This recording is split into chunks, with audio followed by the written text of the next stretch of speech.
In today's video, ipakita ko sa iyo ang step-by-step tutorial kung paano gamitin ang free template screen recording for your PC and laptop. By the way, this is for free, no time limits, and there is no watermark on your videos. Hi, Rose here, helping you to create videos for your business and brand. Without further ado, let's get started. Okay, para makapagsimula tayo sa pag-record ng screen natin, dapat i-download muna natin yung application. So, magpunta lang sa freescreenrecording.com or ilagay ko din po yung website link dito sa description ng video na ito.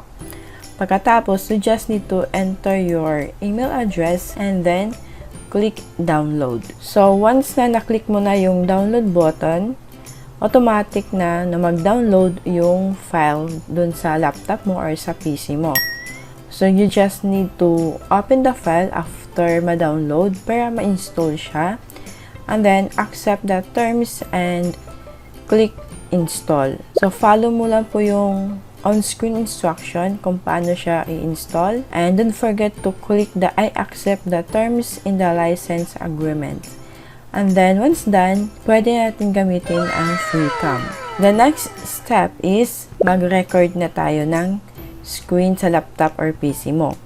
Pero bago ang lahat, bago ka mag-record, meron na ako ipakita sa'yo na mga importanteng settings na makatulong sa'yo para mas ma-maximize mo yung pag-record ng iyong screen. So, open the app and then, ito na po yung lalabas. You can see here, new recording, or kung meron ka ng mga na-record, so you can browse it here. But since kaka-install mo lang, so dito tayo sa new recording.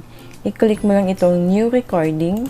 Itong red button na to, ito yung i-click mo once mag-start ka na sa pag-record ng screen mo. So, you can add mic. Pwede mo siyang i-unmute or pwede mo din siyang i-mute. And then, dito sa resolution, pwede ka din mamili dyan. So, you can have a video kung gagawa ka ng screen recording for your YouTube channel. Size niya is 16 by 9 and you can choose full screen kung gusto mo ng full screen. So, bale yung buong screen ng PC mo or laptop mo is nire-record niya. Or select area. So, drag mo lang siya dito. Kung ano yung selected na area niya is, yun lang yung part na re-record niya. You can select application. For example, mamili ka lang dito. So, mga application, ayan. So, once lalabas ka dito is hindi mo siya ma-record. So, depende na yan sa'yo. For me kasi, full screen ako. And anyway, pwede mo naman siyang i-adjust or i-resize yung screen niya. For example, like this one. Ay, drag mo lang to. Okay? Drag mo lang para ma-resize mo siya. And now, piliin ko lang yung full screen. And then, click mo itong settings. Okay? So, dito, may mga ano dito, shortcuts. You can create your shortcuts for the pause and resume. You can choose F9 and stop recording for the escape key. Discard recording for the F10. For the audio recording, choose microphone.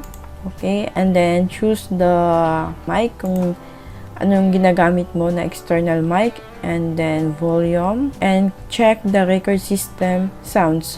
Which means, ni-record niya or makakapture niya yung system sounds or yung sounds galing sa yung computer, like yung mouse click. Bago tayo mag-proceed sa ating tutorial, kung mayroon kang natutunan sa video na ito, huwag kalimutan mag-like, share, and subscribe to my YouTube channel for more video tutorial just like this one. And then, for the advanced, so ito, open new windows inside recording area, check, show system tray icon, dapat naka-check. And ito yung pinaka-importante, ito yung pinaka-highlight, so pinaka-gusto ko dito sa free recording na to kasi yung mouse niya, kung mapapansin mo, magkakaroon siya ng parang circle. Dapat naka-check yung show mouse cursor, then mayroong highlight mouse cursor, and enable mouse click sounds. para makapture niya yung mga pag-click na yung mouse. At syempre, para magkaroon ng highlight yung mouse cursor mo. So, once you are done, click OK. So, right now, mag-sample tayo ng record. So, i-click natin itong red button to start the screen recording. So, meron siyang countdown na 3 seconds. So, pag ganyan, nag-start na ito, once you are done recording, press the escape key on your keyboard. Ayan. So, dito guys, tapos na mag-recording. So, i-play natin. So, as you can see, merong highlights yung mouse. And then, nakuha niya yung buong screen ko. Dito, you can edit your file. So, click mo lang itong edit. So, pwede ka mag-trim dito ha. Ang kailangan mo lang gawin is to drag here. Ayan. And then, click the delete button. Yan, para ma-trim natin yung mga spaces na hindi natin kailangan sa ating videos. And next is, you can remove noise sa yung recording. For example, here, click remove noise, and then remove noise. So, you can also adjust the volume. Ito, it's up to you. And then, you can add fade in or fade out. So, once you are done, click the save and close. And then you have an option here to save as video or you can upload directly to YouTube. Ang kagandahan talaga nito guys is that wala siyang time limit at walang watermarks yung video mo. So for now, i-save as video ko siya.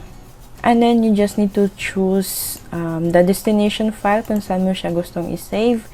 And your file name, for example, demo. And save as type is .wmv.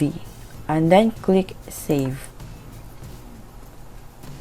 So nag-export pa siya. Wait natin matapos. As you can see here, na-save na yung screen recording mo. Okay? Sana ay meron kang natutunan sa video na ito. And if you did, huwag kalimutan mag-subscribe para updated ka sa mga panibago kong uploads. And I will see you on my next video. Bye for now.